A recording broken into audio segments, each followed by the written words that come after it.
আজকের প্রধান উপদেষ্টাকে নানাভাবে বিভ্রান্ত করছে তিনজন উপদেষ্টা, এবং তারা ভুল তথ্য দিয়ে নানাভাবে বুঝিয়ে একটি দলের হয়ে কাজ করে সরকারকে একটি সুষ্ঠু নির্বাচন যাতে হতে না পারে সেদিকে নিয়ে যাওয়ার জন্য একটি সুকৌশলে অপচেষ্টা চালিয়ে যাচ্ছে।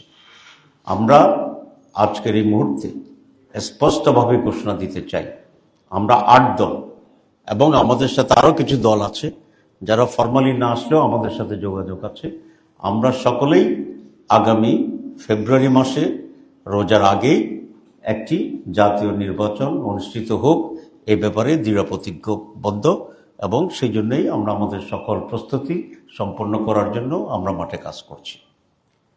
কিন্তু যেই কারণে জনগণ বিগত 15 বছর আওয়ামী লীগের পিরিয়ডে বঞ্চিত হয়েছিল ভোট থেকে, এবং সেরকম অবস্থার পরিপ্রেক্ষিতে আজকে বাংলাদেশের এই দুরবস্থা তৈরি হয়েছে, ঠিক একইভাবে আরেকটি নির্বাচনের মহড়া চলছে কিনা, আরেকটি পরিকল্পিত এবং পূর্ব নির্ধারিত নির্বাচনের রায়ের ভিত্তিতে নির্বাচন অনুষ্ঠিত হচ্ছে কিনা এ ব্যাপারে আমাদের মনে এবং জনগণের মনে আশঙ্কা তৈরি হচ্ছে।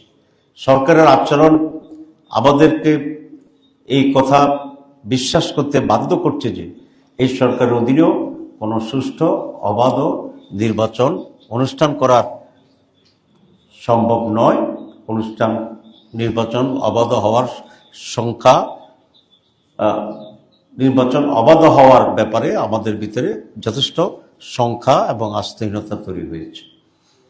আমরা দেখছি এই সরকার আসার পর থেকে লেভেল প্লেইং ফিল্ড যেটা তৈরির জন্য আমরা বলেছি, সেটা ব্যাপারে এই সরকার আদৌ মনোযোগী নয়, বরং সরকারের কয়েকজন উপদেষ্টার সহযোগিতায় একটি বিশেষ দলের পক্ষ থেকে প্রশাসনকে দলীয় প্রশাসনে রূপান্তর করার জন্য চেষ্টা হচ্ছে। আপনারা জানেন ইতিমধ্যে কিছু কিছু পরিবর্তন হচ্ছে, এবং সেখানে একটি বিশেষ দলের প্রতি অনুগত লোকদেরকেই সেখানে অ্যাপয়েন্টমেন্ট দেওয়ার চেষ্টা হচ্ছে এবং চেষ্টা করছে। প্রশাসনে যারা ভালো লোক ছিল, সৎ লোক ছিল, তাদেরকে কোনো দলের ট্যাগ লাগিয়ে গুরুত্বপূর্ণ জায়গা থেকে সরিয়ে দেওয়ার জন্য চেষ্টা করা হচ্ছে। যদি এভাবেই নির্বাচনের আগ পর্যন্ত পরিস্থিতি একদিকে চলে যেতে চায়, তাহলে এদেশে সুষ্ঠু নির্বাচন হওয়ার কোনো সম্ভাবনা থাকবে না। যদি আরেকটি নির্বাচন সুষ্ঠু এবং সকলের অংশগ্রহণ না হয়, তাহলে দেশের জন্য যে আরও বেশি বিপর্যয় এবং অন্ধকার ভবিষ্যৎ অপেক্ষা করছে এ ব্যাপারে কোনো সন্দেহ নেই। আমরা পরিষ্কার করে এখন বলতে চাই, 1 নম্বর সেটা হচ্ছে প্রধান উপদেষ্টা যে ভাষণ দিয়েছেন, একই দিনে নির্বাচন, গণভোট এবং জাতীয় নির্বাচন, সেটা পরিবর্তন করে অনতিবিলম্বে আলাদাভাবে গণভোট করার তারিখ উনি ঘোষণা করবেন, এটা আমরা আশা করি।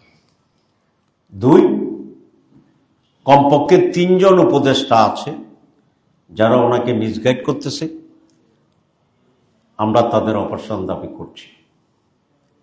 আপনারা হয়তো প্রশ্ন করবেন যে তাদের নাম বলেন। আমরা আজকেও নাম বলতে চাই না, তবে আমরা প্রধান উপদেষ্টার কাছে তাদের নাম আমরা প্রেরণ করব। এরপরেও যদি সেটার ব্যাপারে কোনো যারা এই সমস্ত ষড়যন্ত্রের পিছনে প্রধান হোতা হিসেবে কাজ করছেন এবং ওনাকে মিসগাইড করছেন, এটা ওনার ব্যক্তি যে ইমেজ আছে সেটা রক্ষার জন্যে এবং সুষ্ঠু নির্বাচনে যেটা আমরা অপরিহার্য, যদি তারপরও কোনো পরিবর্তন না আসে তাহলে প্রকাশ্যের নাম আমরা জানিয়ে দেব কিনা সে ব্যাপারেও আমরা বিবেচনা করব। কিন্তু এই ব্যাপারে আমরা তাদের জাতির সামনে তাদের সম্মানকে প্রশ্নবিদ্ধ না করার জন্য আমরা প্রধান উপদেষ্টার কাছে তাদের নামকে আমরা পেশ করব ইনশাআল্লাহ। 2, প্রশাসনের যে সমস্ত পরিবর্তন হচ্ছে সেখানে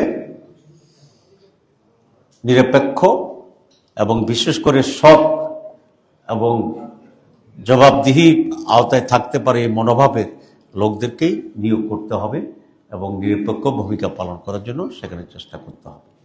তো আজকে আমরা এ সমস্ত দাবি জানাচ্ছি। 16 তারিখে আমাদের 8 দলের শীর্ষ নেতৃবৃন্দের বৈঠক আছে পূর্ব নির্ধারিত। সেই বৈঠক থেকেই সার্বিক করণীয় আমাদের কি হবে সে ব্যাপারে চূড়ান্ত সিদ্ধান্ত গ্রহণ করা হবে। আজকে আমাদের পূর্ব নির্ধারিত একটা কর্মসূচি ছিল, ঢাকা সহ সারা দেশে বিক্ষোভ সমাবেশ। আমরা কালকে 8 দল বসে আলোচনা করেছি। ঢাকায় যেহেতু সাংবাদিক সম্মেলনের মাধ্যমে আজকে আমাদের বক্তব্য আমরা রাখব, সেই জন্য ঢাকার বাইরে সকল কর্মসূচি যথাযথভাবে পালিত হচ্ছে এবং পালিত হবে বিকাল পর্যন্ত। আর ঢাকায় আজকের সাংবাদিক সম্মেলনের মাধ্যমে আমাদের বক্তব্য আমরা হাজির করলাম এবং এখানে আজকের বিক্ষোভ সমাবেশ আর এই প্রোগ্রামের মাধ্যমে এটা রিপ্লেস করা হবে।